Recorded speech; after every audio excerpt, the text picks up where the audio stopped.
residents in western North Carolina ordered to evacuate after a large wildfire broke out near the town of Old Fort in McDowell County. It's about 30 minutes outside of Asheville. You see the map.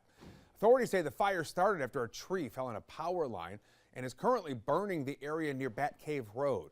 Officials say the fire right now is about 5% contained.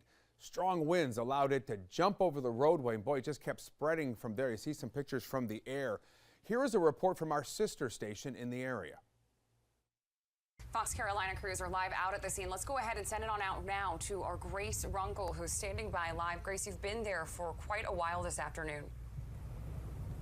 Yeah, that's right. And you can tell right now how windy it is. And as you were watching those flames just a moment ago, you saw how much the wind kind of picked them back up. So it's really showing us how difficult the conditions are for firefighters.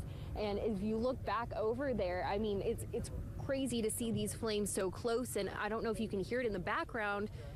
There's some chainsaws going, so they're actually clearing some of the trees in that area. And this fire really popped up here by the Crooked Creek Fire Department. A report from earlier this evening. Now, we knew there was this risk of wildfire today. The First Alert Weather Team told us about it, right? It was high winds. We've been dealing with dry weather.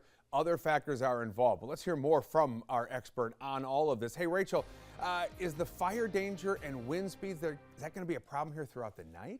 Fortunately, we're starting to see those conditions improve as we speak. The wind gusts are finally coming down. So it was around 5, 6 o'clock where that danger was starting to decrease for us. It is still really windy right now in the mountains with wind gusts over 40 miles per hour. But oddly enough, that is even lower than what we had earlier today. In fact, I'll show you some of the peak wind gusts from today. 59 mile per hour wind gusts in Boone. 58 miles per hour, that'll take down a tree.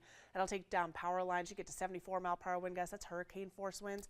Look at Jefferson, 72 mile per hour wind gusts. One of the highest that we've seen.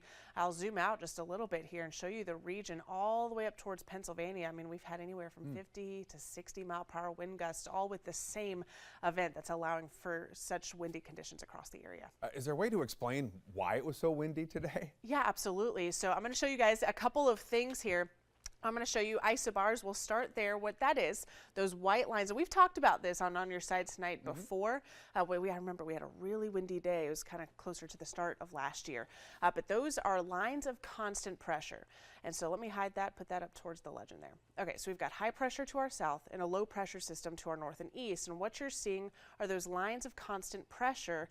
And you see how closely packed they are. From about the northeast down towards the Carolinas, that is a large change of pressure over a very short distance. And when you have that happen, especially in areas highlighted, and that's why I showed you some of the peak wind gusts from today in that particular area, that's because that's where that pressure change is the highest, and that's going to allow for those higher wind speeds. And here's why it's not going to be an issue for much longer, at least in terms of the winds. We're going to see high pressure build overhead at least briefly tomorrow morning before the cold front moves through that brings us our rain on Friday. I'll talk about that again here in a few minutes.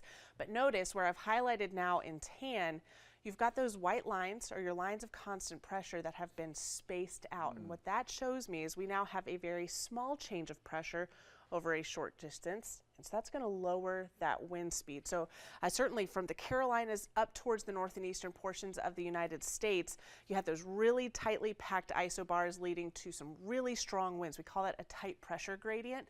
That's why we had the strong winds. And then it was just dry. Relative humidity values were so low. And those two things together certainly allow for an increased fire danger. That's why we talked about that yesterday and today to avoid outdoor burning. But gusty winds, Jamie, I know you'd mentioned it before, but it sounds like a tree had fallen on a power line and then that caused the issue. As you pointed out, yeah, that could easily happen when you got winds that high. Something so simple like that, triggering the mess they're dealing with tonight. And they don't need any more messes up in that part of our state. Rachel, thank you. Coming up next here on Your Side Tonight.